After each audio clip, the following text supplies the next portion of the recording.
Hello, manos. O Mano Dal Ponte. O Manos Radio Show na 92. A música nos conecta. Vamos usar fone ou não? Quer usar o fone?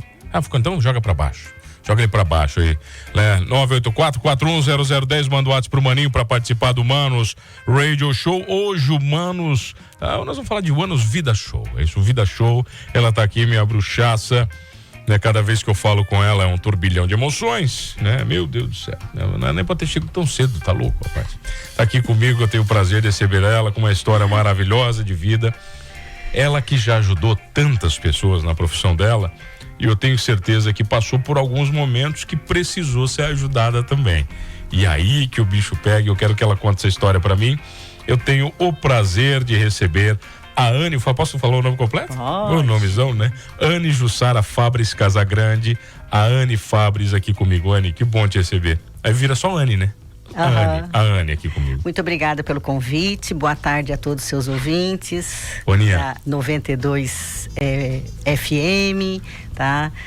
Sempre que eu converso com o Mano, a gente ri, a gente brinca, chora, né, Mano? Cara. Então, assim, ele me chama de bruxa porque às vezes ele me coloca em algumas situações muito tinhosas, assim. Então a gente brinca, assim. Tu é meio bruxa. Eu acho que tu é meio bruxa. Olhando assim, eu acho que na Idade Média você seria queimada na fogueira. Pode ser, pode ser. Eu acho que você era Mas eu vivo tão em paz e bem e faço tanto bem que eu nem tenho medo disso. Mas você é uma mulher inteligente. As mulheres inteligentes eram queimadas na fogueira. Na fogueira. Então, eu tô te dizendo que eu não tinha medo, não teria medo disso. Quero mandar um abraço pro Polaco. O Polaco tá lá, minha obra lá. Meu pedreiro, maravilhoso, tá lá, o pau tá pegando lá. Será que é o Polaco da Nova Veneza? Não, acho que é o Polaco de Sara, esse é o de Sara. Não, de Sara mesmo. De Sara. Um abraço pro Polaco, tá lá me ouvindo lá. Então vamos lá, um abraço pro Polaco também. Olha só, você tem um livro aqui na minha mão, e esse livro, ele reflete muitas coisas, né? Ele tem muitas essências, esse livro aqui. Ele tem essências de alegria, né? Tem momentos de tristeza, né? E aí e a base desse livro para mim é a dor, né? A base dele é a dor. Que livro é esse? Por que eu tenho o Menino do Boné na minha mão? Esse livro conta a história de um menino, João, mas é uma história, o João não existe, mas o personagem é do sexo masculino, porque a experiência que eu tive foram mais meninos. Eu fui voluntária na Casa Guido durante muitos anos, e faltava, eu sou psicóloga, e eu sentia que faltava algo mais afetivo, mais concreto, para que eu pudesse trabalhar com as crianças. Fui construindo num caderno de desenho histórias. Eu gosto de escrever e construí uma história nesse caderno de desenho. E comecei a utilizar com as crianças aquele meu material rascunhado. E eu tive retornos muito positivos de pacientes que chegaram a escrever atrás do caderno. Pena que eu não trouxe, podia ter trazido, que para mim é uma caderno original? Tá lá, tudo a lápis, mudei toda a sequência, tudo. E aí elas diziam assim, as crianças e adolescentes diziam assim, que mesmo eles passando por situação tão difícil, de dor, de uso de remédio, de limites na vida social, saindo da escola, de limites na alimentação, de a família se desestruturar, eles podiam ainda entender que a vida podia melhorar e ser feliz. E aquilo para mim foi foi grão de areia e foi sendo construído dentro de mim, porque são momentos muito difíceis. E aí eu comecei a escrever esse livro, imagina, 11 anos atrás. Na pandemia eu comecei a rever isso dentro de mim. Meu Deus, quanta morte, quanta dor, quanto isso, quanto aquilo, quanto não sei o quê.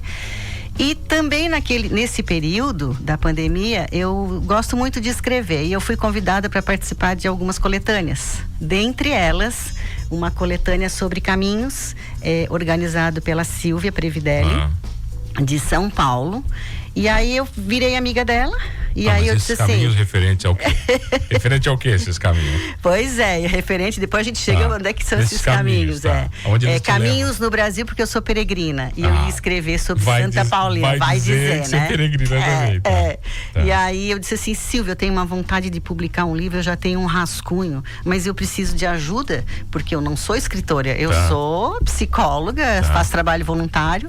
E aí começamos a organizar o meu conteúdo que eu já tinha. E aí ela me ajudou. fui descobrir, fui pesquisar um pouco sobre a Silvia, sobre o que ela já tinha feito, e ela também é organizadora de livros infantis. Caraca. E já tinha, os caminhos vão aproximando, né?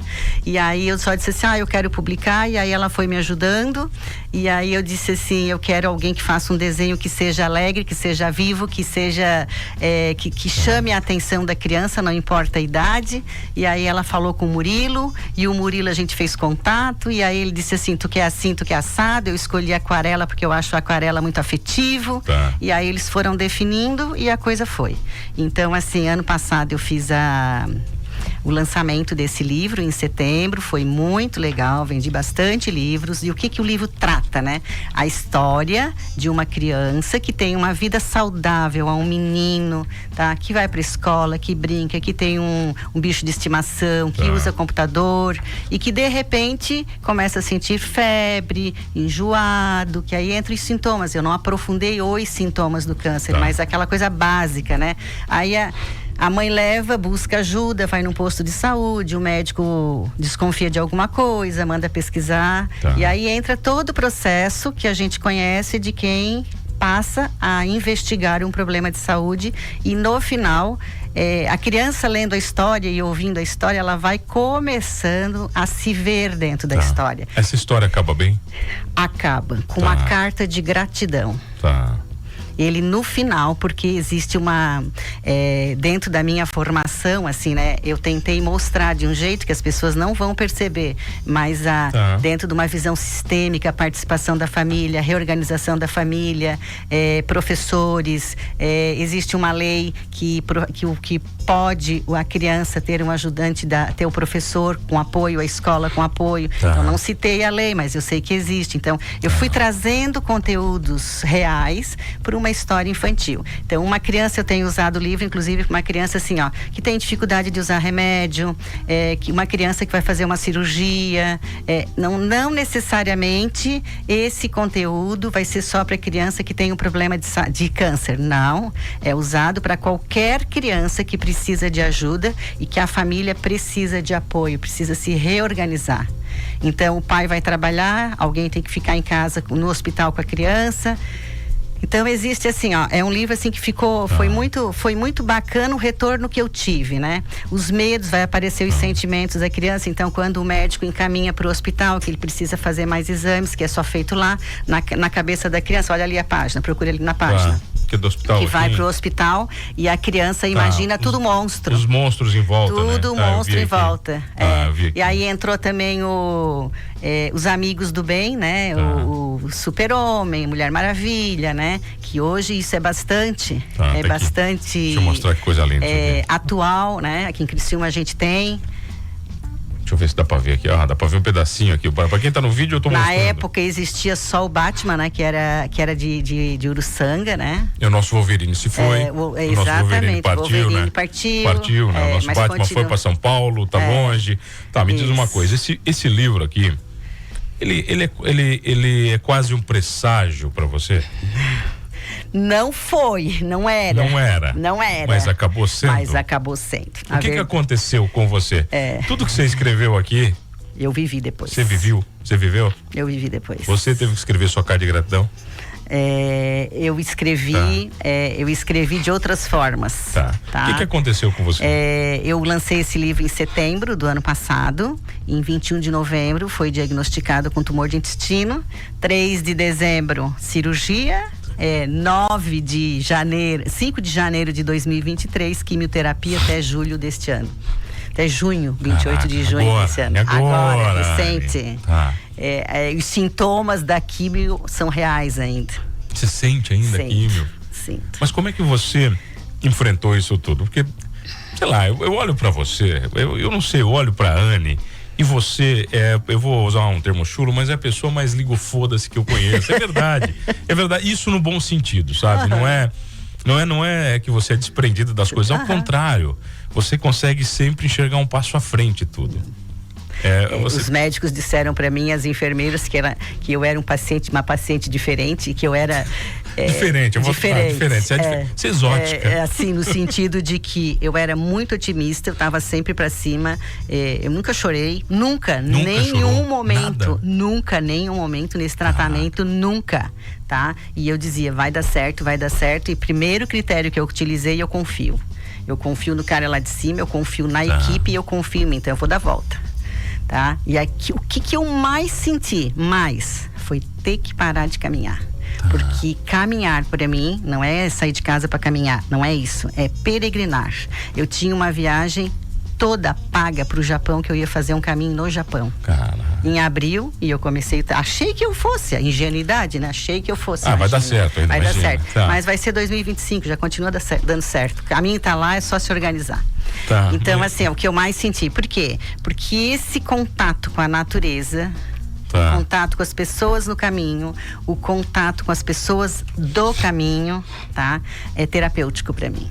Eu entro numa sintonia, eu me incluo como natureza. Tem a flor, tem o animal, tem o verde, mas tem as pessoas. Me diz uma coisa, morrer pra você não fazia parte do plano? Nunca. Nem de perto. Então deixa eu te dizer. Eu tinha começado na sequência deste livro. Existe um questionamento dentro do meu trabalho, bastante, de crianças que querem saber sobre a morte. E com a questão do Covid, isso se tornou muito forte. Então, foi avô, foi tia, foi tio, foi famílias, assim, teve mães. Então, isso é um questionamento que eles têm. Como é que a gente vai falar disso para a criança? A criança tem que ser concreto, né? E como é que a gente vai falar? Então, eu utilizo, assim, metáforas da árvore, da folha, das estações do ano, do final do ano. Eu vou utilizando metáforas, assim. Quando alguém da família falece, eles me perguntam, muita gente me pergunta, leva a criança? Sim, a criança tem que ter contato com a realidade, tem que levar, e é só que a criança pode ir de um jeito diferente, tá? Vai num horário que não tem muita gente, faz um desenho, se despede, bota lá e pronto, e vem embora, não precisa ficar lá, tá? Mas vai. Não precisa viver aquele momento. Não precisa, mas ela sabe que a vida tem um fim. E aí eu comecei a rascunhar um livro sobre a morte. Por quê? Porque o Menino do Boné inquietou muita gente durante a leitura, muita criança. Mas ele vai morrer? Mas ele vai morrer? O tempo todo, associando a patologia, o câncer, à morte. E aí, o que eu quero dizer? Que fazendo o tratamento, existe possibilidade para alguns tipos de câncer de cura. Basta que tu siga, que tu confie. Existe. Então a gente tem que acreditar nisso, acreditar na equipe, acreditar na ciência, que vai dar certo. A gente sabe que alguns realmente não dão, mas a gente precisa acreditar nisso. Anny, mas o fato de você acreditar, de ser, de trazer o positivo para sua vida, já é meio caminho andado para cura. É mais que meio. É mais que meio, né? Quando você mais que meio. É mais que meio. Eu olhava pra gota, eu nunca falei isso pra ninguém, mas agora eu vou falar em rede social, né? Mas eu olhava pra gotinha pingando, eu abençoava aquela gota que viesse pro meu corpo e aquilo fosse a minha cura. Cada gotinha. Eu chegava num nível de relaxamento que eu dormia. Fazendo a químio, eu dormia a tarde inteira. Tanto que eu entrava no nível de relaxamento. Eu chegava lá, minha secretária ia sempre comigo, a Ellen, tá? E aí eu chegava lá, ficava ali, fazia os procedimentos iniciais, demorava um pouquinho, né? Porque tem algumas etapas que tem que fazer. E depois quando começava a pingar, eu olhava assim, ficava pendurada. E eu abençoava aquilo ali. E aí eu me entregava, literalmente. Então eu estava sempre num quarto, não ficava no sofá, e eu ficava numa cama. Então eu me acordava ali, depois de um tempo, já tinha um cafezinho, um chazinho, um bolinho, uma bolachinha, já estava terminando e eu ia para casa. E eu ia para casa, eu não me deitava assim, meu Deus, fiz químio. Não, eu chegava em casa. Nossa, eu imagino você ali. E eu ia fazer outras coisas que eu precisava fazer. Se tinha louça para lavar, se tinha isso, tinha aquilo, eu fazia. Eu imagino as pessoas dizendo para você que você não podia fazer as coisas. Não, você não pode, que você fez químio. Aí entrava a família para brigar, né? Porque, deixa, aquela coisa, né? Eu não consigo ficar, eu sou ativa. Tu não precisa nem dizer, né? Nossa senhora, mas que surpresa isso pra mim. A gente já volta aqui no Manos Radio Show, uma história abençoada e maravilhosa com a minha querida Anny Jussara Fabris Casagrande. A nossa Anny aqui em Criciúma, rapidinho, já volto no Manos Radio Show.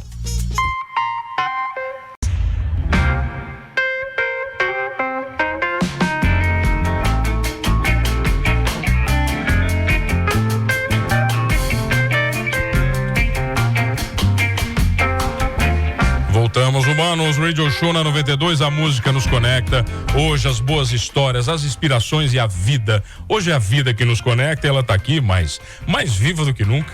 Né? Vamos ter que te engolir por muito tempo, Anny Fábio. Eu tenho certeza. Anny, você tem jeito que você vai incomodar até o 100. Você vai, olha, é isso que você quer, não quer? Você quer ir longe. Vou incomodar quer, afetivamente, mas vou incomodar. É bom, você sabe né? que eu ando me preparando assim emocionalmente para um dia parar de trabalhar, né? Tá. Eu sou formada desde 85, sou uma das mais antigas de Criciúma, né? E aí eu disse, meu Deus, como que eu vou parar? Tô com 63 anos, como é que eu vou parar de trabalhar, né? Aí cada vez escrevendo mais, assim, né? Porque eu tiro de um lado e jogo pro outro, né? Então, assim, não vai ser as palavras, mas vai ser a escrita, né?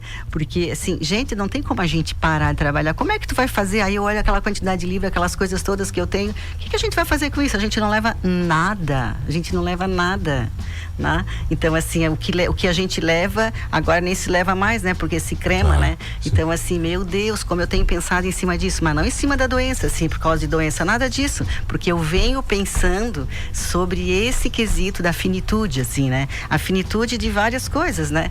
Então, assim, como isso tem mexido comigo, assim, né? Mas você, como psicóloga, evoluiu depois da sua doença ou não? Com certeza, a gente evolui, a gente muda, eu diminuí ritmo de trabalho, por exemplo, eu aprendi Agora trabalha só 80 horas por semana? Mais ou menos, né? Mas assim, agenda de sexta-feira eu só coloquei agora, faz de setembro para cá, então assim, eu não trabalhava mais na sexta-feira, continuo trabalhando só de manhã, mas foi porque tava uma pilha de paciente, uma fila, não dava mais conta, mas assim, tô diminuindo realmente a demanda, né? Porque tem que viver, né? Mas tu consegue olhar mais para você agora? Olha, e de uma forma eu não tô aqui nesse momento, eu tô aqui, ó. Então, mas eu falo assim, eu acho, Anny, de verdade, eu acho que nos falta um pouco mais, e aí é meio até pejorativo, um pouco mais de egoísmo. E egoísmo a gente entende como amor próprio, a gente pode evoluir olhar para si, na verdade. Olhar para si, né? Olhar para si. Eu acho que nós, muitas vezes, não olhamos pra gente. Sabe que eu penso muito nisso, né? Eu sou a irmã mais velha de 5. Tá. Né? Todas elas uma figura. Todas que eu conheço, elas uma figura, senhora, né? conheço. Infelizmente uma já partiu e tá num plano fraterno, né? Mas assim, ó, eu aprendi desde pequena, eu lembro de cenas da minha infância, tá? De eu ser cuidadora de alguém. Então, eu tenho isso, eu não olho muito pra mim, eu cuido muito do outro. Se eu tô num caminho, é muito engraçado. As pessoas me dão feedback depois, assim. Eu ofereço água, eu levo na minha mochila uma oração, um terço, as pessoas no caminho parece que se dirigem para mim, parece que vem falar, eles falam de doença ruim. Então, muitos anos isso me acontece. É a água, é uma banana, é um chocolate. Eu sempre levo uma coisa que eu pode ser um tic-tac, mas compartilhar. Então, assim, eu não consigo, para mim, a minha vida está relacionada a olhar para o outro. Então, isso é uma coisa de sempre, entendesse? Então, eu olhar pra mim, o que é olhar pra mim? Tá, o que eu vou fazer? Se eu vou olhar pra mim, eu vou fazer o que eu gosto. O que eu gosto de fazer? Eu gosto de cozinhar, eu não vou cozinhar pra mim, eu vou cozinhar para uma mesa, tá? Se eu vou fazer alguma coisa dentro de casa, uma limpeza, alguma coisa, não vou fazer para mim, vou fazer para o outro. Então, assim, é muito engraçado. Então, o olhar para mim tem a ver o olhar para o outro. O que eu gosto de fazer, assim, de ficar? Eu não fico num canal horizontal vendo uma televisão, não. Eu tô fazendo uma coisa, mas aí eu ligo um rádio, boto uma oração, uma coisa assim, uma música, entendesse? Então, assim, eu vejo que isso pra mim é qualidade de vida também, né? Vai do jeito da pessoa. Eu sou assim, então eu me lembro de pequena, dividindo as coisas pequena. Pequenininha, assim. Então assim, sempre cuidei das minhas irmãs, os meus sobrinhos, a gente dava férias para as empregadas, eu cuidava dos sobrinhos nas férias, sempre. E continua assim, não tem. Assim, mas como pessoa, né? Como profissional, você falou que evoluiu. E como ser humano? Também. O que mais se aprendeu, assim, sabe? O que eu mais aprendi? Pra você? O que fica. Não é o que ficou. O que está sendo usado, né? Então, assim, o que ficou pra mim, né? Primeiro, olhar para si no sentido do cuidado com a saúde, que eu sempre tive, mesmo cuidando, eu passei por essa situação. A segunda coisa é confiar. Confia, não duvida, confia. Mas confia na equipe médica? Confia em tudo. Confia na tua capacidade de que vai ser possível evoluir, melhorar. Confia na equipe, tá? Confia de que tu não tá sendo, aquilo ali, tu tá sendo punida por alguma coisa. Tem gente que pensa que aparece a doença porque, é um castigo. Nada. Apareceu pra mim, aparece pros outros e pronto. Não é um castigo. Não é nada disso, tá? Então, assim, aparece pra qualquer pessoa. A doença vem. Só que por mais cuidado que a gente tenha, olha, eu não bebo, eu não fumo, eu caminho um monte, caminhava um monte. Eu trabalho, eu tenho uma qualidade de vida e apareceu. Agora apareceu por quê? Tá? E aí a gente tem que investigar, tem questão familiar, mas o que mais pode ser? O que é o intestino? É o cérebro do corpo. De repente eu trabalho muito, então eu tenho que dar um limite, tem que ter um limite. Então assim, tô num ponto que se tem alguma coisa que eu gosto, eu vou fazer e aviso os pacientes que não estarei aqui, fala a verdade. Mas sempre, eu não fazia isso, eu não dizia não, eu colocava sempre isso. Mas essa dependência que eu falo pra você, assim, porque o psicólogo tem uma relação de dependência, acho que não da sua parte, inevitavelmente, mas os pacientes têm isso, não tem? De serem dependentes um pouco de você. Olha, eu trabalho de um jeito que eu procuro construir na mesma autonomia, na mesma liberdade de asa que a gente precisa ter. Eu trabalho o paciente de exatamente dentro do processo terapêutico dele, ele ter esta autonomia. A autonomia de fazer escolhas, a autonomia de decidir, a autonomia de escolher o caminho. É ele, a gente conduz, mas é ele. Então, a saúde mental está relacionado a essa autonomia emocional. Tá? Eu não tenho essa relação de dependência e me coloco sempre à disposição. Olha, qualquer coisa, eu posso... Tô aqui, tá? Mas eles vão criando essa autonomia, é muito engraçado. Eu tive uma situação recente de uma criança que eu dei alta, ela chegou na sala de espera, na sala de atendimento, que é uma sala infantil que eu tenho, cheia de livro, de brinquedo, Ele beijou... Foi a primeira criança que me aconteceu isso. Ele beijou e ele dizia assim: muito obrigada, ele dizia pros brinquedos, tu me fez muito feliz. Ele pegava, mas foi a coisa mais linda, a emoção que ele teve de se despedir daquele momento. De conseguir deixar pra trás. Deixar, eu precisei de ti, mas agora eu não preciso mais. Foi muito legal, muito. Foi esse ano. Tá? Então, assim, é uma coisa assim, de trabalhar essa autonomia. A gente precisa dar essa autonomia. Eles têm, todos têm talentos, mas eu preciso conhecer quais são os meus talentos, tá? E a família interfere muito. Eu quero saber uma coisa, Japão 2024, então? 25. 25 já tá, o caminho já tá 25, definido? 25, abril. Tá, e Santiago nunca mais? Santiago não, tá previsto pro ano que vem, né? Santiago ano que vem, Santiago tá previsto ano que vem, vamos ver se dá, né? Então, mas você vai fazer todo? Não, eu quero fazer eu já fiz 3 vezes, mas eu quero levar o Zalmir, e aí foi bom que foi ele que me convidou, vamos fazer Santiago ano que vem, vamos embora. Veio dele? Veio dele, o melhor é isso. E aí eu disse, então vamos fazer o português, pra te conhecer o português. Eu imagino os papos de vocês. Como são? A loucura que deve ser. Isso é loucura, os papos de vocês. Eu sou muito mais quieta, ele é muito mais falador, né? Deve ser uma doideira. Conhecendo a figura, conhecendo um pouquinho a figura como é. Mas eu sou muito mais quieta em casa. Assim. É de boa, você não... Mas você parece... Mas sou da paz, sou da paz. Você é Nossa assim. Senhora, sou da paz, de tudo. Tá, e você tem convocado peregrinos com você? Você faz essas convocações? Ou os peregrinos, eles nascem naturalmente? Como é que funciona isso? Nossa, sou madrinha de vários. Você vai nessa Mas você tem que sentir também se a pessoa tá... Tem que ter uma energia para isso, Tem. Não é qualquer um que você olha. Existe o caminhante e existe o peregrino. Tá? O peregrino é aquele que exerce, né, o desapego.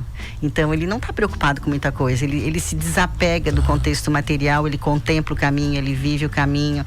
Ele conversa com as pessoas. Ele observa. Eles brigam. Teve uma situação ano passado que eu tive que rir, né? O padre Joel e o Kiko da Forgiarino da Forquilinha, eles estavam fazendo o caminho de Assis, na Itália. E aí, lá pelas tantas, recebo um vídeo no grupo de caminhantes aqui, né? O padre Joel disse assim: se a Anne tivesse aqui, ela tava vendo a formiga carregar a folha que batia lá, não sei o quê. E eles comendo pão com salame, assim, né? Bem peregrino, não tem? Então, assim, a gente vai percebendo o jeito de funcionar. O caminhante, ele quer chegar. Tá. Chega, vai lá, papapá. O peregrino não importa o caminho. E o caminhante, ele deixa de ver um monte de coisa no caminho. Depois vai ver as fotos, eles dizem assim, mas como que tava lá? Isso aqui tava lá. Mas como que eu não vi? Passei por isso, não vê. Então tem a pressa de chegar. Então, assim, o espírito peregrino, a gente precisa trazer para a vida da gente, né? A nossa vida, ela é finita, ela é curta, tá? A gente não vai ter saída, e um dia a gente nasce, vive e morre, tá? E então a gente tem que contemplar este caminho. Qual é o caminho? O caminho da vida. E o que a gente está fazendo aqui? A gente não está rindo, está brincando, está falando coisa séria, mas a gente contempla cada momento. Esse é o jeito de viver com saúde. Eu tô falando do meu pai para ti, e o meu pai acabava dizendo que eu tenho... Meu pai dizia assim, meu filho, tu tem a melhor profissão do mundo, né? Tu fala besteira e fica o dia inteiro conversando com as pessoas e ainda ganha dinheiro. Eu ainda falei assim, não, pai, a minha profissão é um pouquinho melhor, porque eu recebo aula e palestra de graça que tu nem imagina. Tu nem imagina. Quando o cara vem dar uma palestra, ele dá primeiro pra mim. Depois ele dá pros outros, né? Aninha, obrigado, seu inspiração. Muito obrigada sua inspiração maravilhosa. Olha, falar com você faz bem, de verdade, me faz bem. Que bom. Me faz bem, assim, a energia positiva. Isso eu acho que é a recíproca verdadeira, porque eu sinto com isso, certeza, né? É uma coisa de empatia. Né? Não adianta, né? É uma relação. O santo bate. E faz muito. Anos que bateu. É, né? Verdade, né? Faz anos que bateu. Muito obrigada, boa tarde a todo mundo. Um ótimo final de semana. Que a vida siga por caminhos de paz e bem. São Francisco de Assis, né? Bom demais. Anny Fabris comigo aqui no Manos Radio Show. Manos Peregrino, vida. Sei lá o que eu falei hoje. Que loucura que foi esse papo aqui. Obrigado. Quero voltar para falar sobre luto. É verdade. Então, senta aí. Que é isso? Calma. Nem foto a gente fez. Ai, meu Deus. Vamos falar sobre luto então ano que vem? Luto ano que vem. Tá, quando é que você volta de férias? Vai ter férias ou não? Eu vou porque eu vou cuidar da minha neta. Mas agora então... eu tenho uma neta pra cuidar, né? Só curtindo, moro em Itajaí. Isso aí é a melhor coisa do mundo. Melhor coisa do mundo. Então eu volto 22 de janeiro. Tá, então vou fazer o seguinte: a primeira semana que você voltar, você está convocada pra gente já bater um papo. Aí você vai me dar as impressões de uma avó cuidando de uma neta. Pode ser. Tu nem sabe o que eu faço com ela. Eu vou pra rua. Eu vou pra mato, aqui na região. Olha aqui, vinícola já levei. Botar a mão na uva. Ela tem quantos anos? Tá? Tem dois. 2 aninhos. Morango, plantação de morango aqui na região. Tá. Eu levo pra lugar onde tem bichinho, contato com a natureza. Tá? Eu tô ensinando a vida peregrina de um outro jeito. Só não vou pra shopping, porque eu não gosto de shopping também, né? Você já tá convocando, Eu já tô plantando essa semente. Né? Plantei semente de girassol, ela curtindo, tem várias fotos, ela vendo todo o processo de evolução do desenvolvimento do girassol. O que é o girassol? Meu Deus. Olha pro sol, é vida, é energia. Anny Fabris comigo aqui no Manos Radio Show. Obrigado, valeu.